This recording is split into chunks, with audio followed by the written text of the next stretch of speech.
Bonjour à tous, j'espère que vous allez bien. Aujourd'hui, j'ai souhaité vous partager cette petite vidéo qui va parler de nos célébrations, celles que nous pouvons formuler durant toute l'année. Nous avons bien sûr nos dates d'anniversaire. Nous avons aussi la célébration des saints dont certains en portent le prénom. Nous avons bientôt ces fêtes de fin d'année et puis d'autres encore. Donc j'ai voulu savoir un peu ce qu'ils en pensaient euh, dans le monde de l'invisible. Donc pour cela, j'ai porté bien sûr mes questions à mes guides qui ont bien voulu me répondre. Et alors à ce jour, ils m'ont fait savoir qu'il n'y a aucune célébration de saints ou d'autre chose qui puisse être dans le monde des désincarnés. Ils ont bien sûr de la reconnaissance et du respect pour tous, mais pas de célébration. Ensuite, j'ai voulu savoir pourquoi dans certaines cultures, nous allons retrouver plusieurs divinités. Nous allons célébrer plusieurs divinités et honorer ces divinités. Alors, ils m'ont répondu que là encore, nous n'y pouvons rien. L'homme a voulu se désigner plusieurs divinités qui en fait n'en est qu'une. Mais pour nous, être célestes, eh bien nous n'en avons qu'une qui a conçu les deux mondes pour vous permettre d'évoluer. Alors j'ai voulu savoir pourquoi l'homme a-t-il agi ainsi. Eh bien, ils m'ont répondu qu'il a besoin de se rassurer et se dire que cela est juste dans sa création.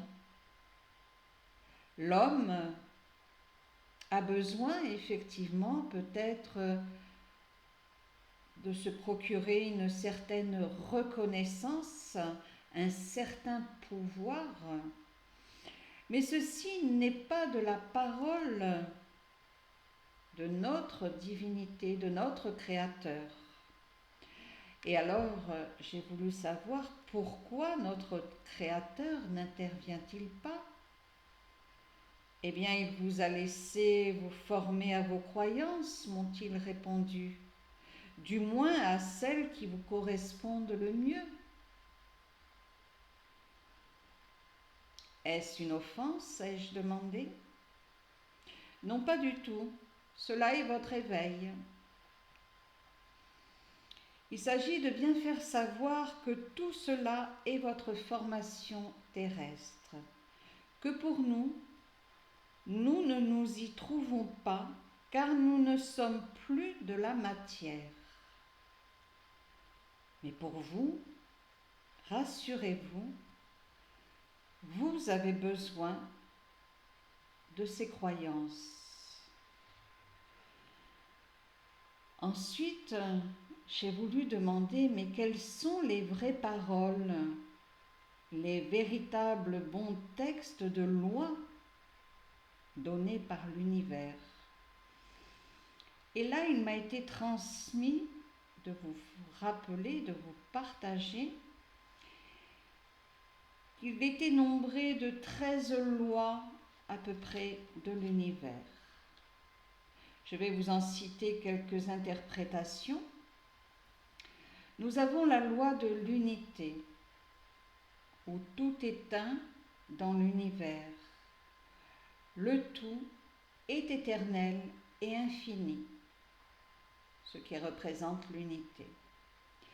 Nous avons la loi de l'attraction. Elle est là pour nous permettre d'être en alignement avec notre âme. Nous avons bien sûr la loi du libre arbitre que j'ai déjà exprimée, et bien qui va indiquer nos choix et nos expériences de vie dans ce monde de la matière, bien sûr. Ensuite, nous avons la loi du karma qui nous permet de purger nos dettes karmiques de nos incarnations précédentes. La loi du consentement. Eh bien, cette loi est tout simplement l'accord que nous donnons aux entités qui nous manipulent. Nous avons la loi du don, de l'équilibre, de la compensation et des polarités. Eh bien, dans l'univers, tout est équilibre. Dans notre monde, tout est dualité. C'est également le principe du yin et du yang. Tout connaît son contraire dans le monde de la matière. Nous avons la loi de la moindre résistance et de la libre circulation de l'énergie. L'énergie va toujours là où elle peut circuler. Effectivement, il faut qu'il y ait un vide pour que cette énergie puisse circuler librement. Ceci est l'illustration d'une des lois fondamentales de la nature. Toute forme de contrôle vous empêche de vous exprimer pleinement et de recevoir ce que la vie a prévu de vous donner. Nous avons la loi des cycles et principe du rythme, où tout est cycle dans la vie. Tout vibre et bouge selon des rythmes dans l'univers. Ces rythmes donnent naissance aux saisons, aux cycles, aux étapes de développement et à d'autres choses encore. Nous avons aussi la loi du dharma. Cette loi représente à la fois la désidentification de l'ego, l'acceptation d'un état absolu accessible à chaque instant par un abandon. Un abandon qui soit total et qui nous mène ainsi à l'éveil. Et aussi, bien sûr, à l'accès possible d'une connaissance transcendante au-delà du mental, permettant de se détacher de l'illusion de la matière et de l'identification. La loi de l'amour et de transmutation. Elle rejoint la loi de l'unité, mais récèle le pouvoir de la transmutation que l'on peut appliquer en toute situation. Nous avons la loi de croissance, de l'effort du travail, de la persévérance et de la transcendance de soi.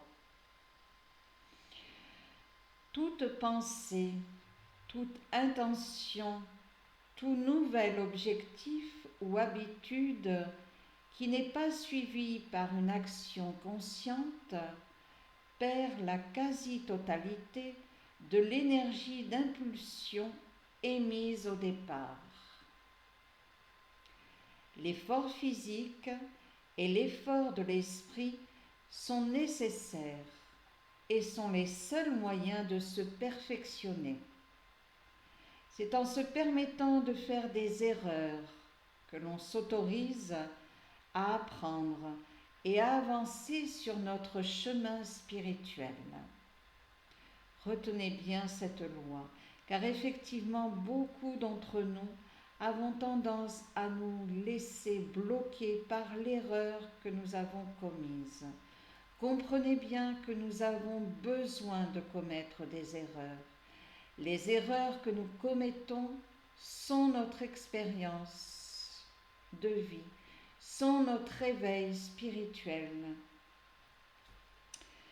Nous avons la loi de l'humilité et d'adoration qui parle bien sûr de notre éducation et notre modestie qui font que bien souvent nous avons tendance à faire passer les autres avant soi-même.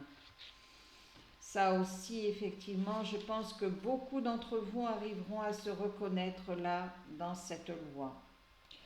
Nous avons la loi secrète qui effectivement, comme son nom l'indique, est secrète et elle nous ramène en général à l'essentiel en très peu de mots. Les lois universelles et comment s'unir à elles.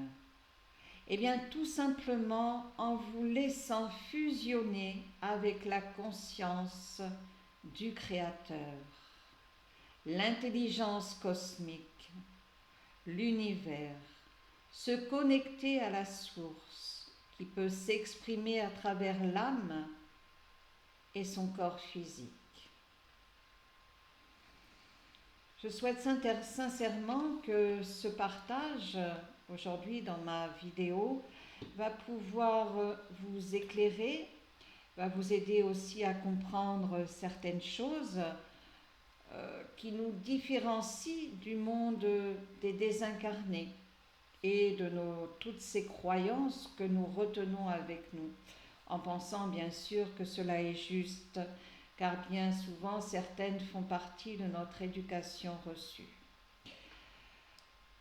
Je vous remercie pour tous vos commentaires, pour vos likes que vous déposez sur mes vidéos. À tous et à toutes, je vous souhaite une agréable journée et je vous dis à bientôt.